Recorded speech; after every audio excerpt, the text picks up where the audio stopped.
Indonesia tidak baik-baik saja. Rezim sudah semakin nakal dan lupa aturan dan ketentuan. Impeachment yang ramai dibicarakan. Pemakzulan.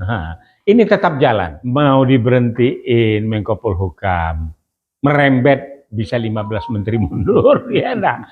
Kalau enggak, ketua-ketua partai ini dan beberapa intelektual profesional sedang digembala oleh anak Gen Z. Marwah KPK, MK, dan agar juga lembaga-lembaga terkait masalah hukum dan penegak konstitusi itu akan diperbaiki. Insya Allah setelah tahun kelima, Indonesia akan masuk kepada jajaran paling tidak 6 besar dunia.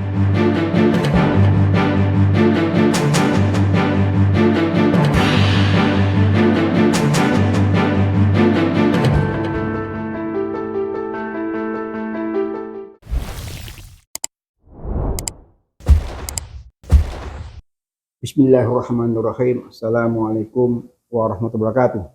Waalaikumsalam warahmatullahi wabarakatuh. Jumpa lagi dengan Prof. Abbas Pahah, Siap Prof. Alhamdulillah, Bib. Alhamdulillah, sehat-sehat ya? Ya, gitulah. Harus sehat. Oh gitu ya. Kan tanggal 14 tinggal berapa hari lagi? Insya Allah tanggal 14 kita semua sehat walafiat, bangsa sehat walafiat, elit sehat walafiat, sehingga pesta di 14 Februari itu betul-betul sehat walafiat, mau fisik maupun mental ya. Ya, betul, Bib. Dan maunya kan seluruh anak bangsa ini berpikir begitu.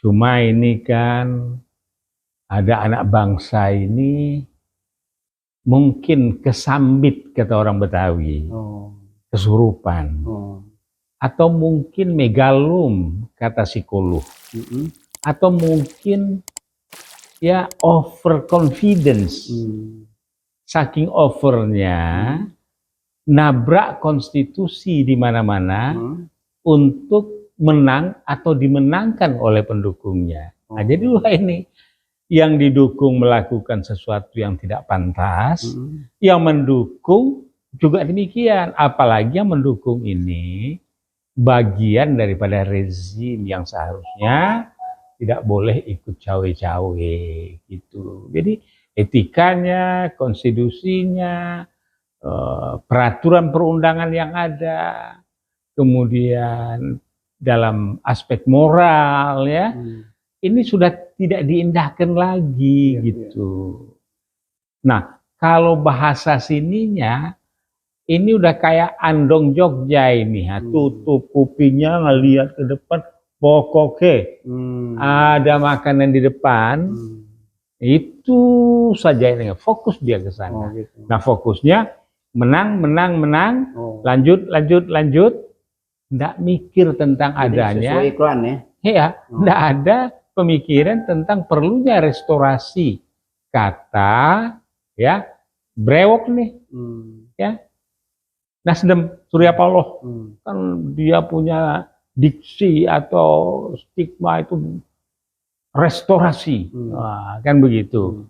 Nah, kalau restorasi itu ya ada perubahan. Restorasi itu mengembalikan kepada sesuatu yang pada tempatnya.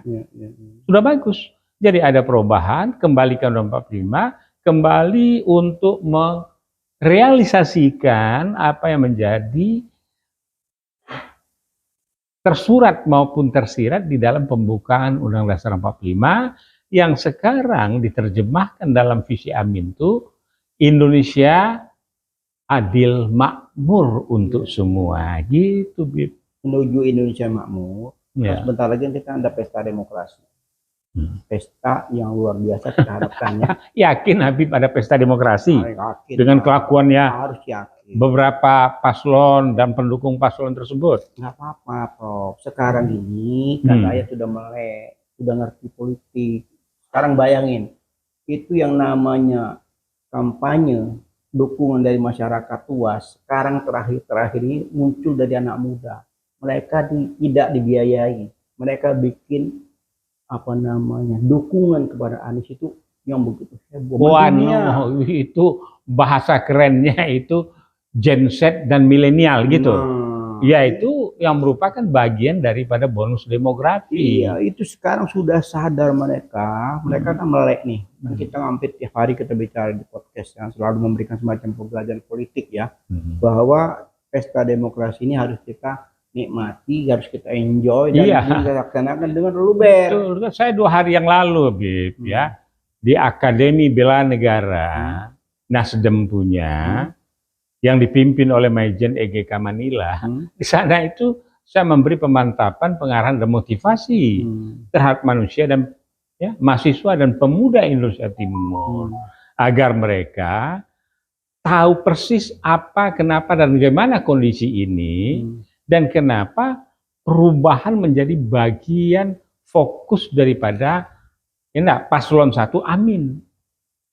Nah, di sana mereka baru mengangguk-angguk ini ya. Nah, mudah-mudahan ngangguk-ngangguknya bukan ngantuk atau lapar gitu ya, tapi memang memahami bahwa dewasa ini Indonesia tidak baik-baik saja. Rezim sudah semakin nakal dan lupa aturan dan ketentuan. Nusron bilang, tunjukkan buktinya, mana buktinya, kan gitu. Ya kalau buktinya kan ada yang dirasakan, ada yang dilihat, ada yang dua-duanya bisa. Lah ini kan kita dengar ya, aparat desa diarahkan, aparat desa yang tidak mau mengikuti diancam. Kan begitu. Nah, jadi dari sudut mana kita mau melihat perilaku politik rezim ini baik untuk merealisasikan pemilu yang merupakan berkala setiap 5 tahun untuk dilakukan secara jurdil, langsung bebas rahasia. Nah, dalam hal ini memang Amin lelah juga, tapi saya sebagai salah seorang penasehat di staf pemenangan Anies melihat dinamika pergerakan semakin hari semakin kokoh mereka bergerak ini. Kalau saya melihat fenomena Anies, banyak ada yang mengatakan Anies lelah. Menurut saya enggak. Bahkan makin semangat. Apa ini enggak ada lelah dia. Ya, secara dia makin buktikan bahwa betul-betul dia menyampaikan gagasan, ide apa yang akan dilakukan ke depan. Itu dari emak-emak sampai ke elit politik, sampai ke dunia internasional disampaikan itu. Ya karena begini, Bi. Janji Amin itu mengena terhadap seluruh strata masyarakat yang ada. Masyarakat banyak butuh harga murah. Insya Allah kata Anies, harga dimurahkan, terjangkau dan setara. Yang kedua, kebutuhan listrik. Insya Allah 450-900 akan dibebaskan. Rumah sakit BPJS akan digratiskan. Pendidikan yang dambaan, dan ini adalah arahan daripada konstitusi kita mencerdaskan kehidupan bangsa, akan gratis. Malah tanah-tanah negara yang selama dimanfaatkan oleh para taipan, konglomerat hitam dan sebagainya, sekarang bisa digunakan untuk membangun kegiatan sosial dan pendidikan. Masa tidak akan dipilih? Jadi, nah untuk strata tingkat atas, ada kegembiraan tersendiri hadirnya kembali Indonesia di perkitakan bangsa-bangsa, di percaturan global. Kemudian juga, saya pribadi mengatakan, 5 tahun pertama nanti Anies, dengan program 1 harinya, dan kemudian 5 tahun pertama nanti, insya Allah setelah tahun ke-5, Indonesia akan masuk kepada jajaran paling tidak 6 besar dunia, kekuatan dan segala aspek. Berpikir lebih optimis, Prof. Ya. Jadi jangan kelamaan 5 tahun, Prof. Bukan 5 tahun di dalam global ini, jadi akan masuk dalam paling tidak 6 besar dunia dari segala aspek. Ya, artinya gini, begitu beliau terpilih di 2024 akan datang, insya Allah banyak sekali program-program yang sudah disiapkan, antara lain tentang korupsi. Karena korupsi itu salah satu memang program beliau selama ini.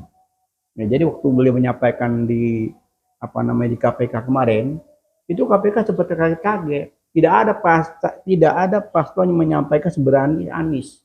Iya. Karena dia bilang dia akan mengembalikan KPK seperti wujud. Iya, tidak hanya KPK, marwah KPK, MK, dan agar juga lembaga-lembaga terkait masalah hukum dan penegak konstitusi itu akan diperbaiki. Jadi, insya Allah ya, sekarang ini cuma 2 saja target daripada pendukung Anies maupun kita keluarga besar yang mendukung. Pertama adalah impeachment yang ramai dibicarakan. Pemakzulan. Ya, pemakzulan. Ini tetap jalan. Karena kan pemerintahan Jokowi kan sampai tahun Oktober 2024. Sedangkan tanggal 14 Februari, marilah berbondong-bondong ke TPS untuk melakukan pencoblosan nomor 1, lipat nomor 2, ya enggak? Tutup nomor 3, insya Allah 1 putaran. Nah, untuk itu Amin telah melakukan pelatihan bimbingan teknis saksi dan juga melakukan pelatihan dan bimbingan untuk jubir kampung, gitu, Ya, kembali lagi ke pemakzulan, Prof ya. Memang kalau kita lihat peta terkini ya, kita juga sempat terkaget-kaget ya. 15 Januari kemarin ada semacam reuni ya. Reuni dari peristiwa Malari ya. Kalau Malari dulu itu menentang investasi dari Jepang yang menimbulkan suatu masalah besar dan Jepang gagal ya. Jadi Perdana Menteri Jepang mau ke Indonesia kan gagal, tidak jadi mendarat kan. Dampaknya Harriman Siregar masuk bui, ya kan? Nah kemarin kan diperingati itu, kalau nggak salah. Setiap tahun kalau nggak salah. Ya, tapi kalau kemarin itu cukup besar, kurang lebih itu ya, lumayan tokoh terkumpul ya. Di situ banyak tokoh-tokoh yang bersyukur ya. Termasuk tokoh yang dari yang sebelah sono juga rupanya merapat ke sana. Ya, jadi mereka bersyukur gara-gara Jokowi. Waduh, kita bersyukur gara-gara Jokowi kita berkumpul sini. Gitu. Jadi kenapa? Nah, ujung-ujungnya ya tadi hanya 2 aja poinnya. Poin pertama itu yang seperti Prof bilang tadi, proses pemakzulan tetap berjalan karena sudah ada sambutan juga dari Menko Polhukam ya. 1, petisi 100 sudah diterima secara resmi. Nanti juga insya Allah kalau nggak salah Senin besoknya akan ada semacam DPR menerima utusan dari petisi 100 ini. Setelah itu ada satu lagi agenda. Jadi ada 2 agenda yang tidak ada tawar-menawar menurut EF ya. EF, Faisal Basri, dan tokoh-tokoh lain semua situ berbicara bahwa tidak ada tawar-menawar lagi tentang pemakzulan, tentang pemilu ini, tentang pilpres ini tidak ada kompromi lagi, hanya 2 cara. 1, makzulkan Jokowi, ya itu terang benderang ya. Yang kedua 14 Februari itulah saat perjuangan. Jadi hanya 2 kata itu saja. Jadi bilang saya sudah kehabisan kata-kata, sudah tidak lagi bicara apa-apa, hanya tinggal 2 kata-kata itu saja. Makzulkan Jokowi dan 14 itu hari harus kita rebut kemenangan itu. Ya kalau bisa pilpres tanpa Jokowi kan begitu. Nah, kalau sudah dimakzulkan kan udah otomatis kan. Iya. Gitu. Walaupun di sana sini banyak yang bilang wah susah segala macam. Ya namanya politik mana ada yang gampang. Ya apalagi itu 2 pakar hukum tata negara melempem, saya lihat ini kacau. Bukan cuma melempem, itu keberpihakannya kelihatan. Kalau kelihatan ya. Kelihatan. Dia mestinya dipecat, berhenti tidak hormat. Ini paman kita cuma diberhentikan. Ya seharusnya kan, tapi nggak apa-apa. Hanya 2 orang. Sementara yang banyak nih, yang ratusan ini kan suaranya juga keras. Iya keras, cuma kalau dari kacamata saya dalam perjalanan anak tokoh ya, ini 2 orang ini cemerlang dari biasa-biasa menjadi menteri, menjadi pakar. Ternyata kan hanya 2 orang. Padahal yang kumpul ini dari 100 itu bahkan ngumpul lagi sekarang bahkan sampai 1000. Ini sudah 1000 lebih loh. Dari yang 100 tadi sudah 1000 lebih. Semua sependapat bahwa pemakzulan itu harus di apa namanya? Iya, dan malah kalau tidak salah kan katanya mau bikin satgas itu Menko Polhukam. Sudah, satgas itu sudah dibentuk sama Menko Polhukam, sudah dibentuk. Jadi ketidakpercayaan, ya salah satu Menko Polhukam tidak percaya dengan Bawaslu, karena banyak sekali kejadian-kejadian yang seharusnya ditindaklanjuti itu Mahfud melihat, wah ini kalau begini caranya nggak bakalan beres, dibentuklah Satgas. Oke, Walaupun jadi agak lucu-lucu dikit, gitu. Ya kan, Iya. udah ada Bawaslu, seharusnya kan dia kan ada di rezim, dia tinggal tekan ke Bawaslu kan. Tapi karena sudah tidak seirama, ya di dalam kabinet kita sudah tidak seirama. ini rezim susah nih, mau diberhentiin Menko Polhukam, merembet bisa 15 menteri mundur, ya enggak. Kalau enggak, Satgas jalan. Kemudian EF bicara pokoknya kan begitu. Nah, jadi itulah. Jadi BIP artinya cuma 2 saja. 14 serbu itu TPS, coblos 1, lipat 2, 3 lipat. Ya, Masukkan. tutup. Ya, 3 masukkan. Ya, jadi kemudian ya ini Nusron bilang ini yang 100 petisi ini memberi kegaduhan katanya. Udahlah, kalau namanya Nusron nggak usah didengar, itu kan memang kelompok yang mendukung Prabowo. Nggak, bukan. Apapun Nusron ini cendekiawan. Cuma cendekiawan yang tidak cerdik dan tidak berkawan dengan kebenaran. Dia sih asal ngomong doang. Pokoknya ngomongnya kenceng gitu aja udah. Jadi kalau ada berdebat pokoknya yang penting adu kenceng gitu loh.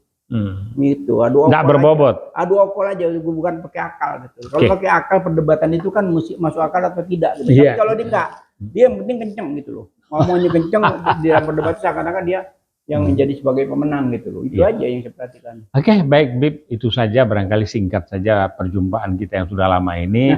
Besok kita akan cerita mereka ya enggak sedang digembala ya. Ketua-ketua partai ini dan beberapa intelektual profesional sedang digembala oleh anak Gen Z. Ya begitu, Bib. Ya, ada yang menarik masih belum kita bahas, Bro. Sedikit lagi, Bro. Jadi masalah kemarin iklan yang begitu menggemparkan, yang baru beberapa jam tayang, kan di stop. Nah, ini tangan yang nyetop sampai sekarang belum ketahuan. Apa? Videotron. Iya. Kan sekarang ada truknya. Ya akhirnya apa dampaknya? Nah, di stop itu akhirnya dampaknya muncul di mana-mana. Kemarahan Gen Z ini semakin membara, gitu. Jadi feedback daripada Videotron yang diturunkan itu luar biasa. Ya, soal ada truk Videotron di Medan muncul, di mana muncul. Ya, ada 2 waktu pertama muncul kan Jakarta dan Bekasi. Nah, begitu baru beberapa jam langsung datang di take down ya. Di take down. Akhirnya muncul lagi di mana-mana, makin banyak. Dan jadi tren lagi gitu loh. Nah, disinilah kebangkitan ya generasi Gen Z ini melihat bahwa memang Pilpres ini ya status quo ini dengan segala cara dia akan patahkan namanya iklan apapun, kampanye apapun akan dipatahkan. Sementara di sisi lainnya tenang-tenang saja. Presiden iklan pun nggak apa-apa. Walau presiden iklan kan lucu kan. Oh ya, ada iklan dia sama Dandim kalau nggak salah. Aduh. Ya sudah lebih. Biarlah, badai pasti akan berlalu. Oh gitu aja ya. Dan yang tinggal pohon kurma yang kuat. Nah, iyalah, kurma ini kan obat ya. Nah, untuk itu tegaklah amin dalam hal ini. Semoga janji dan program 100 harinya bisa berjalan. Seluruh strata masyarakat akan merasakan dampaknya. Untuk itu, marilah kita ke TPS tanggal 14 Februari. Sebelum ke TPS tanggal 14, Prof, ini ada banyak lagi gerakan-gerakan, jangan kita tinggalkan. Banyak nanti sebelum tanggal 14. Ya, kita bahas sebentar lagi. Dan di antaranya itu kan, ini kan nanti ada sinergi ini, ya sinergi kelompok yang pemazula juga banyak nanti ada gerakan, bukan cuma menunggu 14, ada lagi event lainnya. Dan itu perlu kita menjadi perhatian kita. Oke, kita akan viralkan, bahas itu dengan mendalam, sehingga masyarakat lebih tahu, netizen akan lebih tahu. Ya, baiklah, bisik-bisik politik kenegaraan dengan Prof. Abbas Taha yang lumayan lama absen ya, hampir 2 bulan ya. Beliau ini rupanya lagi campaign ke seluruh provinsi. Terima kasih, Prof. Mari, waktunya.